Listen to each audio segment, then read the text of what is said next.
Hello बच्चों, स्वागत है आपका मिधा गुरु पर और मैं हूं आपका एसएसटी फैकल्टी अंकित। तो आज के वीडियो में हम पढ़ने वाले हैं नॉर्दर्न प्लेन्स के बारे में। नॉर्दर्न प्लेन्स यानी मैदानी इलाका भारत का। वेस्टर्न पार्ट में है पंजाब प्लेन्स, सेंट्रल पार्ट में गंगा प्लेन्स और ईस्टर्न पार्ट में है ब्रह्मपुत्र प्लेन्स, जो तीनों नदियों के द्वारा बनाई गई हैं। पंजाब प्लेन्स को इंदस नदी ने बनाया है, जिसे सिंधु नदी कहते हैं। गंगा प्लेन्स गंगा नदी के द्वारा बनाई गई है और ब्रह्मपुत्र प्लेन्स ब्रह्मपुत्र नदी के द्वारा बनाई गई है। आगे बढ़ते हैं, थोड़ा जानते हैं प्लेन्स क्या होते हैं। देखिए, ज़्यादातर जो नदियां हैं वो पहाड़ों से गिरती है। पहाड़ पर ढलान ज़्यादा होती है, जिसके कारण नदी की स्पीड ज़्यादा होती है और इस स्पीड से जब वो पत्थरों से टकराती है तो पत्थरों को टूटना पड़ता है, पत्थर टूट जाते हैं। इसे वेदरिंग कहते हैं। वेदरिंग से नई मिट्टी बनती है और इसी मिट्टी को नदियाँ बहाकर ले जाती है।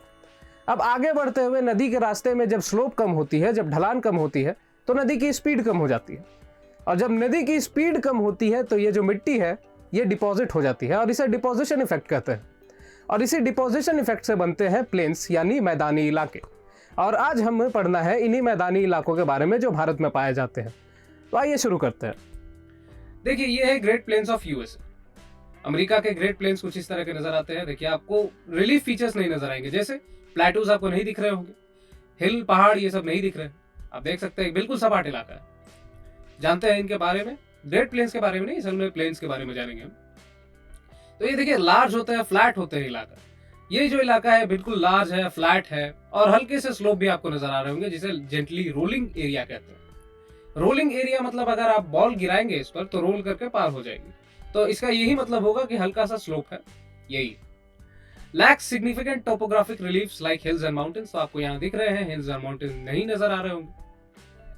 हर कॉन्टिनेंट में पाए जाते हैं ये। जैसे ये ग्रेट प्लेन जो है नॉर्थ अमेरिकन कॉन्टिनेंट में है। इसके बाद फिर आप अगर साउथ अमेरिका चले जाएंगे तो वहां पे पाम्पास हैं। यूरोप चले जाएंगे, यूरोप और एशिया में एक्सपेंस है स्टेपी का, यूरेशियन स्टेपीज कहते हैं इन्हें। तो यूरेशियन स्टेपीज जो है ये हंगरी से लेकर के मंगोलिया तक एक्सपेंस है उसका। उसके बाद फिर आप देखेंगे ये लिखा हुआ है नलार बोर, ये ऑस्ट्रेलिया में है। कैसे बनते हैं? Form by natural processes like erosion, deposition and tectonic uplift. इसके बारे में बात नहीं करेंगे अभी, डिपोजिशन और इरोजन के बारे में बात करते हैं।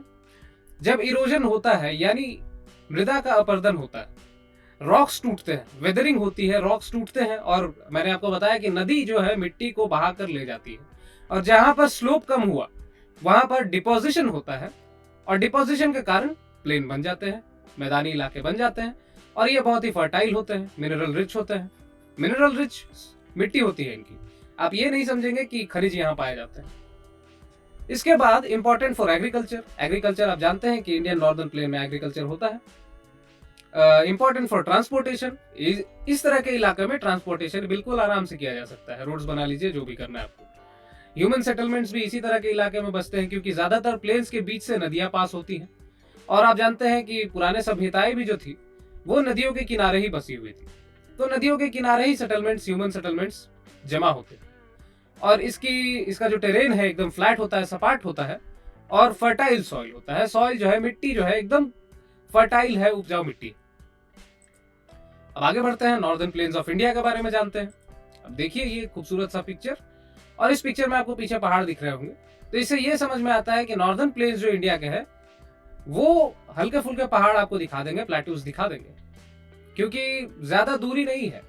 जैसे हिमालय के आप नीचे जैसे उतरेंगे आप प्लेन्स में पहुंच जाएंगे, प्लेन्स से आप नीचे उतरेंगे तो प्लेटू रीजन, इस तरह से।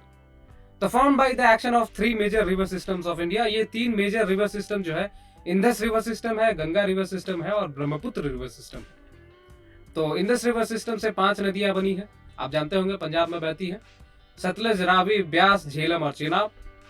और इन पांचों के द्वारा जो बनाए गए मैदान है वही पंजाब के मैदान है। उसके बाद फिर गंगा, ये देखिए लिख दिया है मैंने, गंगा, ब्रह्मपुत्र और इंदस रिवर नॉर्दर्न प्लेन्स को बनाती है।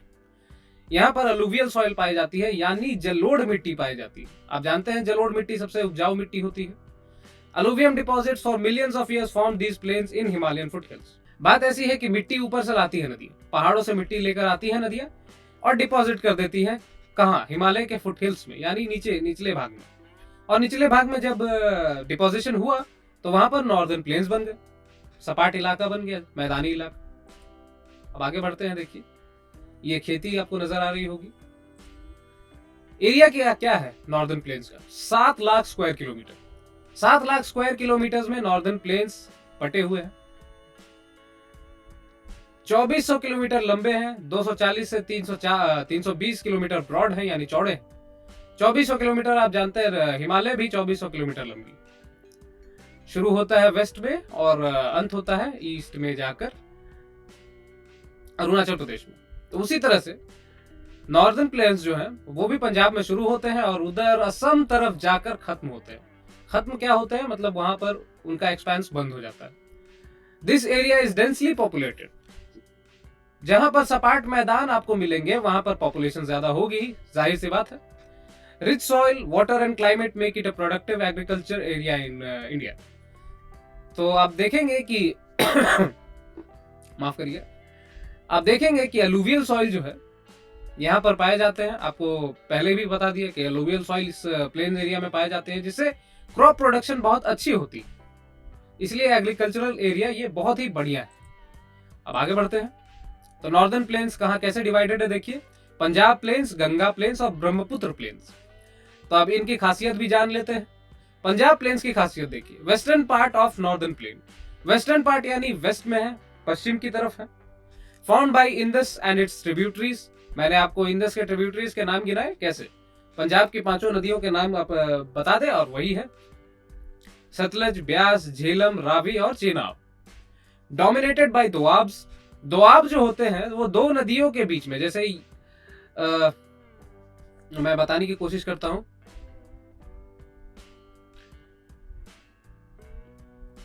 ये देखिए, ये एक नदी आ रही है ऐसे, और इसके बगल से एक नदी आ रही है ऐसे, और जब ये दोनों मिल गए हैं, इनके बीच का जो ये इलाका है, इसी को दोआब कहा जाता है। यानी 2 नदियों के द्वारा बनाया गया एक इलाका, 2 नदियों के द्वारा बनाया गया सपाट इलाका, इसी कहते हैं दोआब। आगे बढ़ते हैं। मेजर क्रॉप्स क्या है पंजाब प्लेन्स में? व्हीट, मेज, राइस, बाजरा, इसी तरह की चीजें उगाई जाती है। अब गंगा प्लेन्स की बात कर लेते हैं। तो Ganga plains central part of northern plains है, बीच के हैं। Found by Ganga and its tributaries. Ganga and its tributaries आप जानते होंगे, गंगा के बहुत सारी सहायक नदियां हैं, जैसे कि यमुना हो गए, कोसी, गंडक, ये सब गंगा के सहायक नदियां हैं।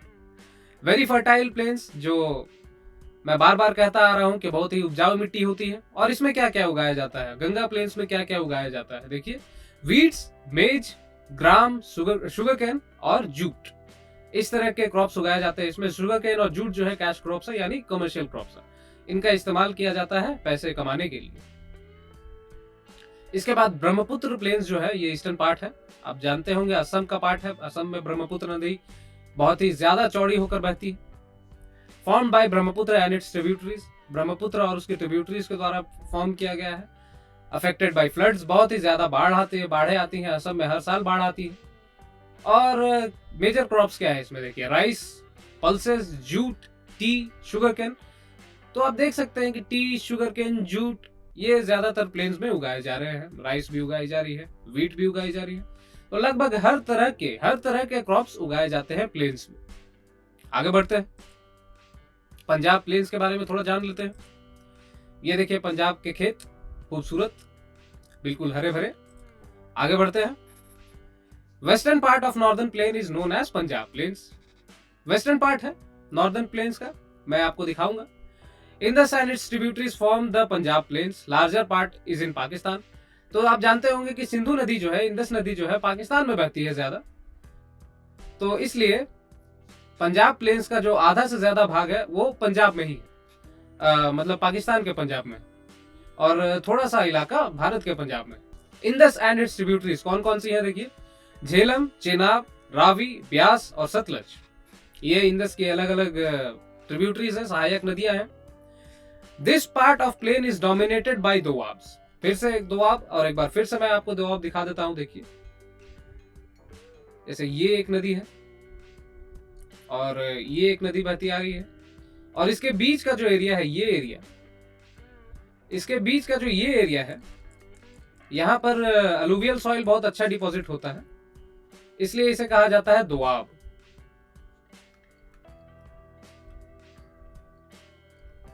ये इसे ही कहते हैं दोआब। तो पंजाब में कौन कौन से दोआब है वो हम लोग देखेंगे। फर्टाइल सॉइल है, मिट्टी उपजाऊ है, मैं कई बार कह चुका हूँ। एडिक्वेट वाटर सप्लाई है, वाटर सप्लाई भी बहुत अच्छा है। कैसे वाटर सप्लाई अच्छा है भाई, 5 नदियां बह रही है, वाटर सप्लाई तो अच्छा होगा ही।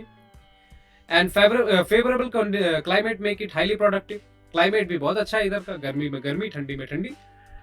Agriculture highly productive agriculturally, known for crops like wheat, rice, cotton and sugar cane. तो यहाँ क्या उगाया जाता है, यहाँ पर उगाया जाता है व्हीट यानी गेहूं, राइस यानी क्या कहते हैं चावल, कॉटन भी उगाया जाता है इस एरिया में, और शुगर केन। लेकिन कॉटन ज्यादातर ब्लैक सॉइल में उगाया जाता है, तो ये भी आप याद रखेंगे, थोड़ा सा एक्सेप्शन है। आगे बढ़कर थोड़ा देखा जाए, ड्राइंग बनाने की जरूरत नहीं होगी क्योंकि मैं पहले ही से ड्राइंग बना कर लाया हूं। ये देखिए, ये है सिंधु नदी, ये जो पास कर रही है ये है सिंधु नदी। मैंने इंदस लिख कर रखा है, देखिए कहां से निकलता है, सिंध का बाद ग्लेशियर से निकलती है सिंधु नदी, जो मानसरोवर लेक के बगल में है। और ये आपको दिख रहा है, ये जो स्क्वायर रेक्टेंगुलर एरिया है, ये कैलाश रेंज है, कैलाश पर्वत श्रृंखला है। कैलाश रेंज में मानसरोवर लेक है और कैलाश रेंज में राकस लेक है, दो झीलें हैं। मानसरोवर लेक में सिंध का बाद ग्लेशियर है और इसी ग्लेशियर से निकलती है सिंधु नदी, जो छाछ में माफ करिएगा, जो दम चौक में इंडिया में एंटर करती है। ये अभी तिब्बत के इलाके में है, जो चीन के कब्जे में है अभी। और इस तरह से आते हुए ये दम चौक में इंडिया में एंटर करती है। फिर यहां से लेकर चिल्लास, पाकिस्तान में चिल्लास नाम की जगह है पाकिस्तान में, वहां पर पाकिस्तान में एंटर करती है और उसके बाद फिर अरेबियन सी में जाकर गिर जाती है। तो इसमें कौन कौन सी नदियां हैं देखिए, कुर्रम इसकी सहायक नदी है, काबुल इसकी सहायक नदी है, गिलगित इसकी सहायक नदी है, नुब्रा, श्योक, ये सब इसकी सहायक नदियां हैं। अब देखेंगे दोआब कौन कौन से। तो देखिए, ये है झेलम नदी, ये वाली ऊपर वाली, उसके बाद है नीचे चेनाब, नीचे रावी, उसके बाद ब्यास और सतलज। सतलज नदी जो है राकस लेक से निकलती है, राकस झील से निकलती है, जो कैलाश रेंज में है, ये आप याद रखेंगे। ये सतलज नदी है, इस तरह से निकल रही है। सतलज और ब्यास के बीच में जो दोआब है उसे कहते हैं बिष्ट दोआब। आप देख सकते हैं, सतलज और ब्यास के बीच में जो दोआब है इसे कहते हैं बिष्ट दोआब। मैं थोड़ा अच्छे तरीके से पॉइंटिंग कर देता हूं, देखिए ये जो इलाका है, ये वाला, ये है बिष्ट दोआब। उसके बाद फिर ब्यास और रावी नदियां आपको दिखाई दे रही होंगी, उसके बीच में जो है ये वाला, इसे कहते हैं बारी दोआब। ये है बिष्ट दोआब, ये है बारी दोआब। अब बारी दोआब के ऊपर रावी और चेनाब नदी है। रवि और चेनाब नदी के बीच में जो ये वाली, ये पार्ट जो है, ये कौन सा है, ये रेचना दोआब है, आप देख रहे हैं। उसके बाद फिर चेनाब और झेलम के बीच में जो ये है एरिया, इस एरिया को कहते हैं छाछ दोआब। और झेलम और इंदस के बीच में ये जो एरिया है, देखिए ये वाली, ये कौन सी है, ये सिंधु सागर दोआब। तो ये 5 दोआब है। ये सिंधु सागर दोआब पीर पंजाल रेंज के ऊपर, उसके बाद फिर पीर पंजाल रेंज के नीचे छाछ दोआब, छाछ दोआब के नीचे रावी क्या कहते हैं रेचना दोआब, उसके नीचे बारी दोआब और उसके नीचे बिष्ट दोआब। तो ऊपर से नीचे आप इस तरह से याद कर लेंगे। तो दोआब क्या है देखिए, Doab is a plain region found between 2 reverse. 2 नदियों के बीच में जो प्लेन मैदानी इलाका पाया जाता है उसे ही कहते हैं क्या, दोआब। आगे बढ़ते हैं, और ये है इंदस का river system, Indus river system आप देख सकते हैं। अब आगे बढ़ते हैं, गंगा प्लेन्स के बारे में जानते हैं थोड़ा। Alluvial plains formed by sediment deposition of Ganga and Yamuna rivers in their tributaries। तो देखिए, ये गंगा नदी का एक पार्ट आपको दिखाई दे रहा है, और देखिए मैदानी इलाका ही है, पेड़ उगे हुए हैं। तो ये गंगा और यमुना नदी के एक्शन से बना हुआ एक प्लेन है। Extend from Punjab in the west to West Bengal in the east, covering several states. तो पंजाब से शुरू होता है और वेस्ट बंगाल तक आकर खत्म होता है। कौन सा, गंगा प्लेन्स। काफी सारे स्टेट से इसमें आ जाएंगे, जैसे उत्तर प्रदेश आ जाएगा, बिहार आ जाएगा। Dominated by fertile soil, fertile soil है, एक बार फिर से उपजाऊ मिट्टी है। एडिक्वेट वाटर सप्लाई, गंगा नदी है तो वाटर सप्लाई की तो कमी होने वाली नहीं। फेवरेबल क्लाइमेट, क्लाइमेट भी बहुत ठीक ठाक ही रहता है, वैसे गर्मी तो आजकल काफ़ी बढ़ गई है। Making it highly productive agriculturally, एक ही बात है, पिछले वाले स्लाइड में भी आपको दिखाया होगा कि एग्रीकल्चरल प्रोडक्शन जो इस एरिया का है, नॉर्दर्न प्लेन एरिया का है, बहुत ही ज़्यादा है, बहुत बढ़िया भी। The main crops grown in Ganga plain include wheat, rice, sugar cane and jute. ये सब मेन क्रॉप्स है। व्हीट और राइस तो फूड क्रॉप्स हो गए, sugar cane jute cash crops हो गए। आगे बढ़ते हैं, ब्रह्मपुत्र प्लेन्स के बारे में जानते हैं। तो ये देखिए असम के मैदान है, ये ऊपर में आपको हिमालय दिख रहे होंगे। आइए देखिए, Brahmaputra plains are in the north east India extending to Bangladesh and Bhutan. तो बांग्लादेश और भूटान तक एक्सटेंड कर जाते हैं। The plain is formed by sediment from Brahmaputra and its tributaries. आप देखेंगे कि जो ब्रह्मपुत्र और उसकी सहायक नदियां हैं वही मिलकर बनाती हैं Brahmaputra plains. The region is prone to floods due to heavy rainfall received during the monsoon season. तो मानसून के समय में इधर नॉर्थ ईस्ट में काफी ज्यादा बरसात होती है, और जब ज्यादा बरसात होती है तो क्या होगा, सीधी सी बात है कि इतनी बड़ी बड़ी नदियों में तो बाढ़ आनी ही है, और जब बाढ़ आती है तो नए अलुवियल डिपॉजिट्स आकर जमा हो जाते हैं, इन्हें फ्लड प्लेन्स कहा जाता है, और वो बहुत ही उपजाऊ होती है।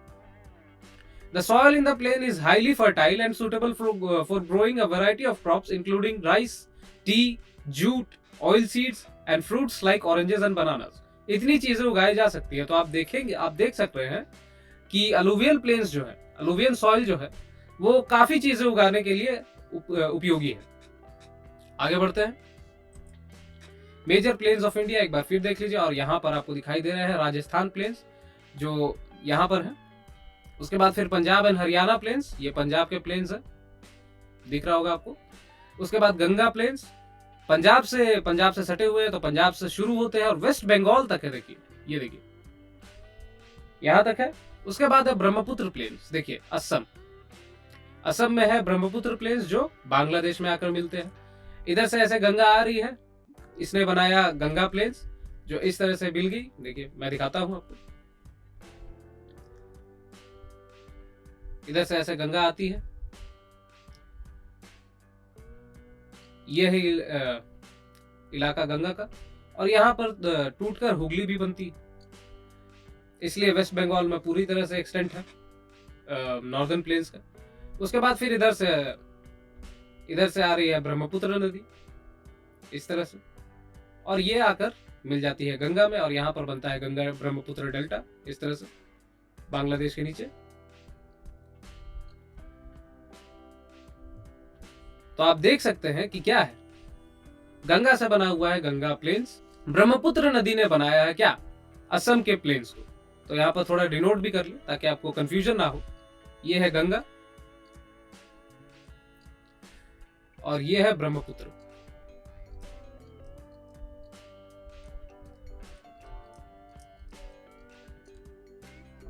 और ये वाली है हुगली, इधर दिखा देता हूं।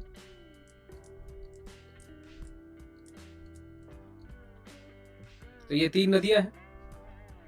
जब गंगा हुगली से टूटती है, गंगा जब वेस्ट बंगाल में टूटती है तो हुगली बन जाती है, और ये वाले जो पार्ट है ये है, इसका नाम हो जाता है भागीरथी।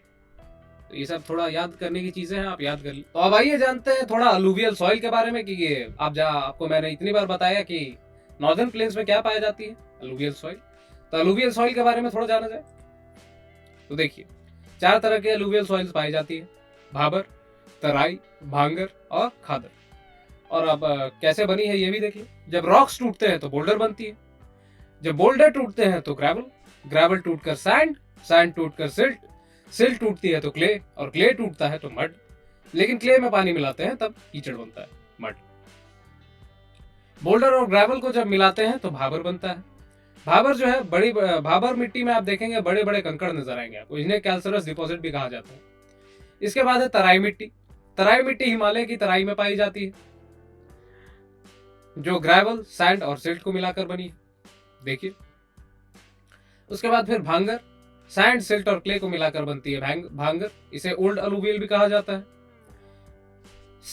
सिल्ट, क्ले और मड को मिलाकर बनता है खादर। जो न्यू अलुवियल सॉइल है। जब बाढ़ आती है तो खादर जमा करके जाती है, न्यू अलुवियल सॉइल को जमा करके जाती है। और एक और तरह का अलुवियल सॉइल है जो बहुत ही उपजाऊ होती है, सबसे ज्यादा उपजाऊ अलुवियल सॉइल्स में, इसे कहते हैं लोम। लोम में सैंड होता है, सिल्ट होता है और क्ले होता है, और ये बराबर मात्रा में यानी 33% और 33% कुछ इस तरह से बराबर मात्रा में बंटवारा होता है। और ये जो सॉइल है बहुत ही फर्टाइल होती है, बहुत ही उपजाऊ मिट्टी है, बहुत मुश्किल से मिलती भी है। आइए आगे बढ़ते हैं। तो क्या है देखिए, अलुवियल सॉइल इनलैंड, डेल्टाइक और कोस्टल, तीन तरह के अलुवियल सॉइल्स हैं। इनलैंड है, डेल्टाइक है और कोस्टल है।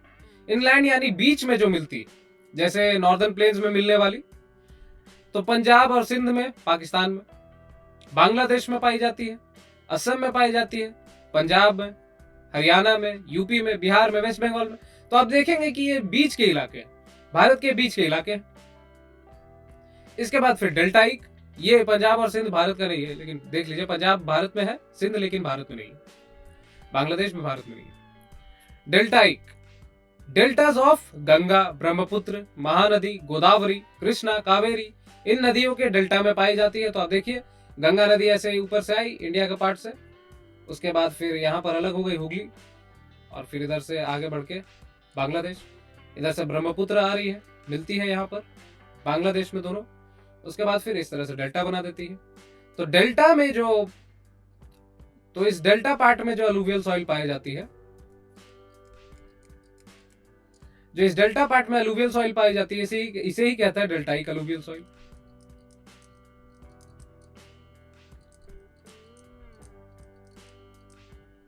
इसे ही कहते हैं डेल्टाइक अलुवियल सॉइल। उसके बाद कोस्टल रीजन्स में, तो आप जानते हैं कोस्ट जो है इंडिया के, देखिए इस तरह से, ये भारत का पेनिनसुलर इलाका यानी प्रायद्वीपीय इलाका, इधर श्रीलंका, और ये कोस्टल रीजन्स है। कोस्टल रीजन्स में भी काफी सारी नदियां बह रही हैं, आकर मिलती हैं समुद्र से।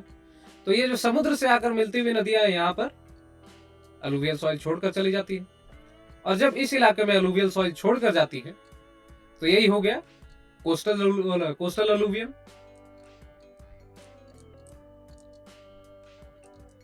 कोस्टल अलुवियल सॉइल यही है। आगे बढ़ते हैं। मिनरल्स क्या क्या पाए जाते हैं अलुवियल सॉइल में, देखिए ये आपको खूबसूरत सी तस्वीर आपको नजर आ रही है, किस चीज की है, गेहूं की है। अब देखते हैं। There are various kinds of alluvial soils like loam and clay. Loam के बारे में मैंने आपको बताया, क्ले आप जानते हैं। Iron, magnesia, alumina, potash and lime are present in abundant quality. तो ये सब सारी चीजें अबंडेंट क्वालिटी में है, लेकिन आप देख रहे हैं पोटासियम नहीं है, नाइट्रोजन नहीं है और फास्फोरस नहीं है। एनपीके जिन्हें हम कहते हैं, किसी भी मिट्टी को अगर ज्यादा फर्टिलिटी चाहिए तो एनपीके होना चाहिए उसमें। एन यानी नाइट्रोजन,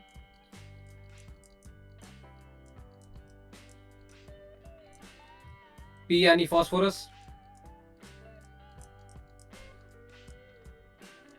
और के यानी पोटेशियम। ये केमिस्ट्री है, एनपीके, एन यानी नाइट्रोजन, पी यानी फास्फोरस और के यानी पोटेशियम। ये सारी चीजें क्या है, कमी है। Lakhs phosphorus, nitrogen and organic matter. Organic matter की भी कमी है। आप देखिए ऑर्गेनिक मैटर क्या होता है, ह्यूमस। आप ह्यूमस के बारे में जानते होंगे।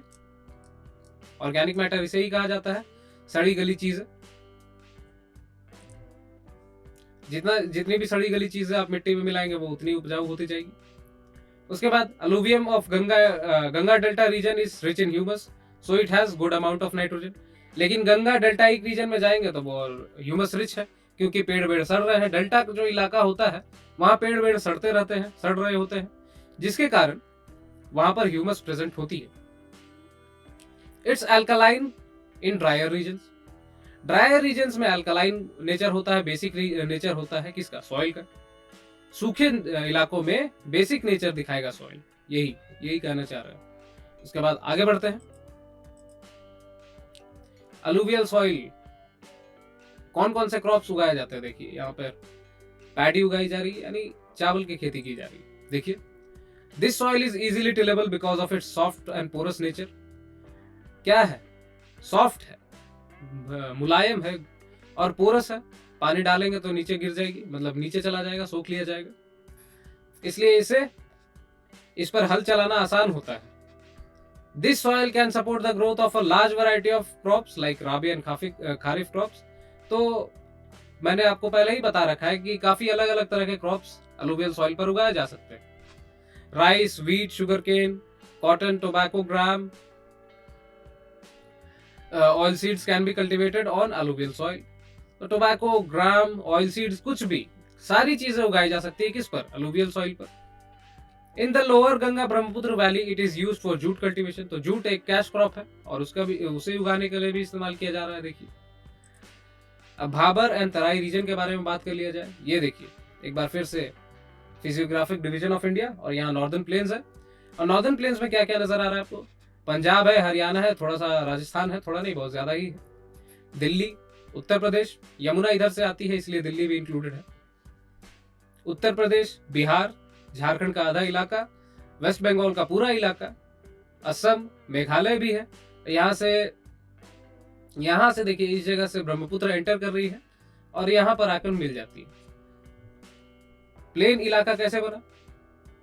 इधर से इंडस रिवर के कारण यहां से 5-6 नदियां निकल गई। डिपिक्शन थोड़ा गलत हो सकता है। उसके बाद फिर इधर से गंगा, इधर से गंगा, इस तरह से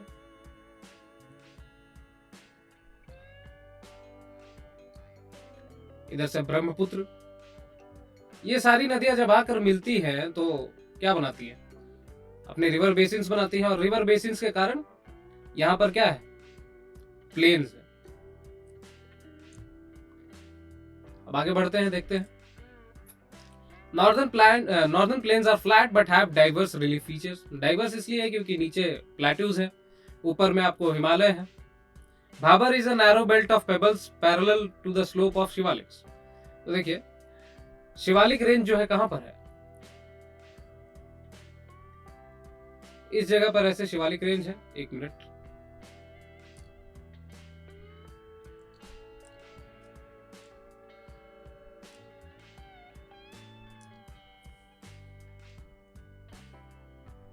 शिवालिक रेंज ऐसे है नीचे की तरफ, इधर, और शिवालिक रेंज के ही नीचे भाबर की बेल्ट। शिवालिक रेंज के ही नीचे भाबर की belt.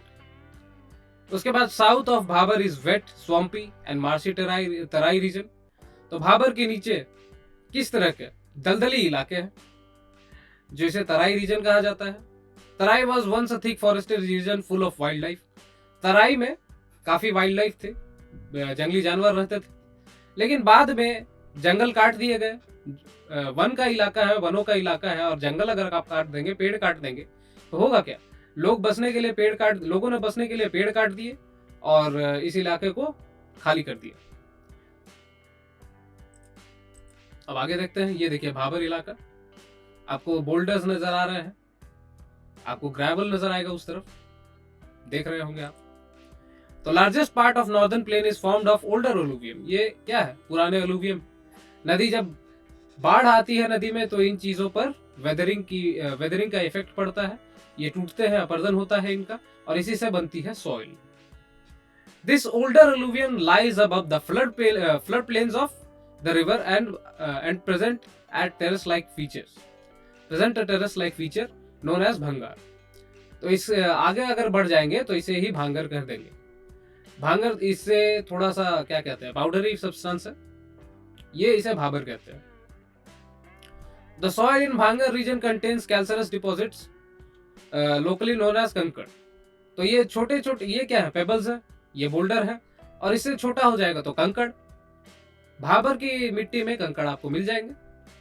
The newer and younger deposits of flood plains are called khadar. Flood plains में जो नई डिपॉजिट्स हुए वो खादर है, जो आपको ज्यादा फाइन क्वालिटी ऑफ मिट्टी है, उसे कहते हैं खादर। उसमें मड भी मिला हुआ होता है। The khadar deposits are renewed almost every year and are fertile, making them ideal for intensive agriculture.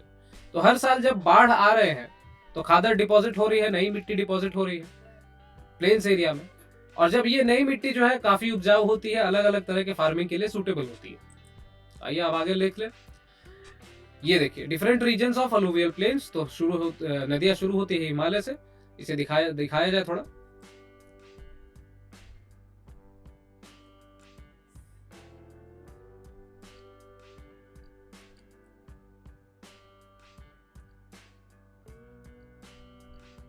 ये देखिए नदियां शुरू होती है हिमालय से और नीचे की तरफ बहती है। तो यहाँ से पत्थर तोड़ के ला रही है और यहाँ पर और पत्थर है। तो यहाँ जो पत्थर है उन पर पानी की वेदरिंग का इफेक्ट होता है, और जब वेदरिंग का इफेक्ट होता है तो ये पत्थर टूटता है। इसे क्या कहते हैं? भाबर। देखिए ये भाबर है, बड़े बड़े बोल्डर्स आपको नजर आ रहे हैं। उसके बाद फिर नीचे आते हैं तो तराई का इलाका। तराई के इलाके में पेड़ होते हैं, क्या कहते हैं, हरियाली होती है। इसे काट कर हटा दिया गया, जंगल हटा दिए गए, मैंने आपको बताया। उसके बाद फिर देखिए ये स्लोप कितना स्टीप स्लोप है। हिमालय से उतरते समय स्लोप एकदम स्टीप है, खड़ी ढलान है, और जब नीचे उतर गए हैं तो ढलान जेंटल हो गई। और इसी के कारण नदी की जो स्पीड है, स्पीड कम हो जाती है। इस जगह पर स्पीड क्या होगी? इस जगह पर स्पीड क्या होगी? हाई, ज्यादा स्पीड होगी, जिससे वेदरिंग प्रोसेस ज्यादा होगा।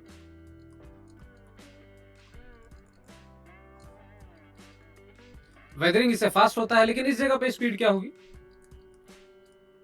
स्लोअर। और स्लो के कारण वेदरिंग स्लो होगा।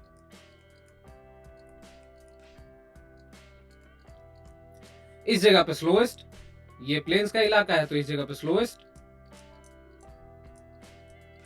और यहां पर वेदरिंग नहीं, डिपोजिशन होता है।